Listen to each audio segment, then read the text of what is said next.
You probably know the score, 71-3. The All Blacks defeat Namibia at Stade Toulouse, in Toulouse, at Rugby World Cup 2023.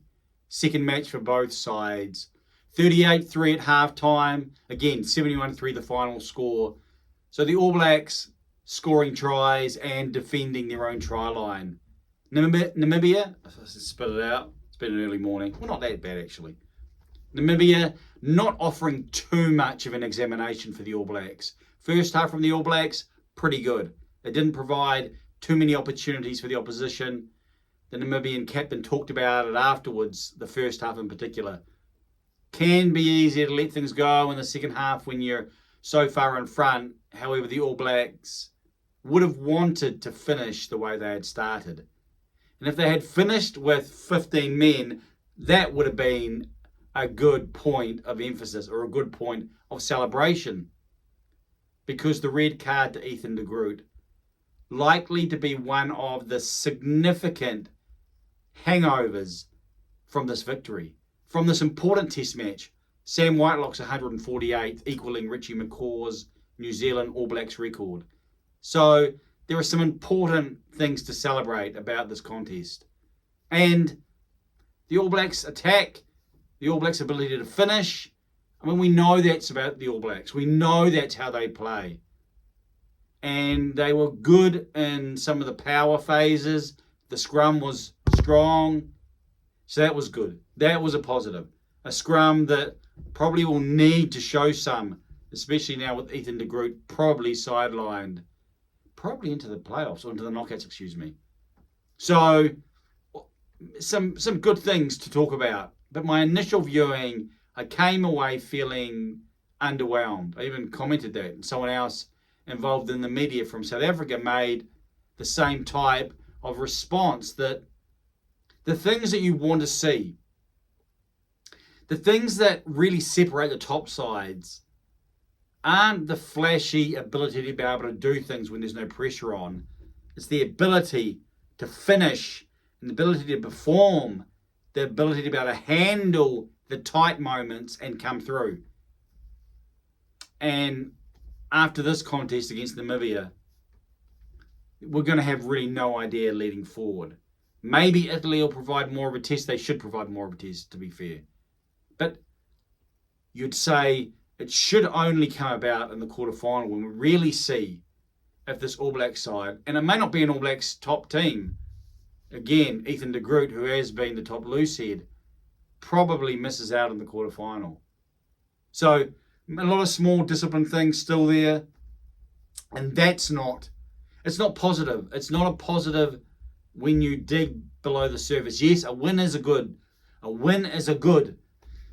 and win is good after two losses. So that's positive, bonus point win. You want to get through to the knockouts. However, there's still a lot to work on for this All Black side.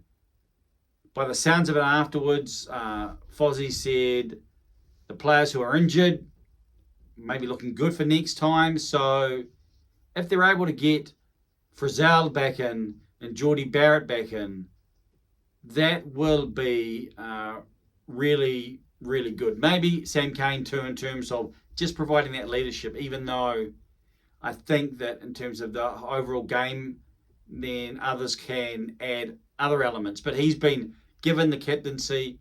So if they have their top unit, it will be interesting to see what a difference is made when it really counts. And Italy really counts. They can't afford to drop Italy. That may sound like dropping Italy, like that's going to happen. But all it would need is Ethan de Groot's red card to happen in the 5th minute. And you just don't know. So, can't worry about that. That's 2 weeks' time. The All Blacks, what was in front of them, they were efficient and effective, if not comprehensive, in that application. Small things you see, small signs, still concerning for those who know their rugby or watch a lot of rugby. You see, not rolling away. Things that are more on you, not on the opposition. Counter-rucking and not staying on your feet. I mean, you should know that that is a prerequisite. That can be the difference between actually getting a try when you're on attack, because the All Blacks were on attack then, I think inside the 22, and allowing the opposition to get out and maybe build their own. So the All Blacks still with questions to be answered, and questions that will only be answered at knockout time. However, job done, good score, good to the defensive line was able to hold. They were solid in the maul. They weren't weak there. Namibia weren't really able to make any ground there. So I think that's a positive. So overall, underwhelmed. And that's not necessarily fair on the All Blacks at one point, because they can only play what's in front of them. So congratulations to Sam Whitelock. A good result. 38-3 at halftime, 71-3 after the 80. The All Blacks win in Toulouse. What say you now? What were your thoughts? What are your thoughts? Cam Roigard, definitely the man of the match or player of the match for me, showing really good signs. Every time he gets an opportunity, he's standing up. So, really good signs for the future. In my opinion, has to be on the bench versus Italy and going forward. And likely to receive the first opportunity in 2024 in the starting 15. So really good from Roigard. McKenzie, I think there is a potential spot for him on the bench. Maybe not if you have a certain configuration, starting configuration, such as Israel Dagg said. And I would. I mean, personally, Will Jordan's my 15. But I think it's clear that Ian Foster's 15 is Beauden Barrett. So when you have Moanga and Barrett in your starting 15, it's hard to find a place for D-Mac. But he provides something, doesn't he? Look, find space where there is no space. He's just different. Plays different. And that, if the All Blacks are going to play a style that requires them to be able to open up the field of play later into the 80, then he comes into my reckoning. I think he comes into anyone's reckoning. I really liked Singlista Whanganuku. I thought he was really powerful and added. And other than that, we can say the scrum was good. I think I mentioned that. And the front row seemed like they were well in control. So I think the All Blacks have the parts here. If you think about it, I think they have the parts, but they've yet to show, recently at least, that they're coming together, or they've come together, and that they can produce it.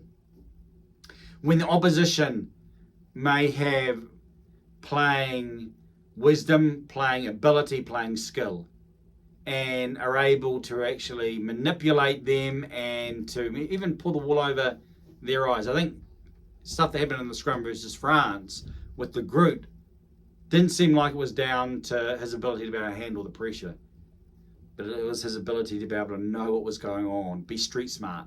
So this All Blacks team, their street smarts ability is still up in the air for me. And I don't know if Italy will test that part necessarily.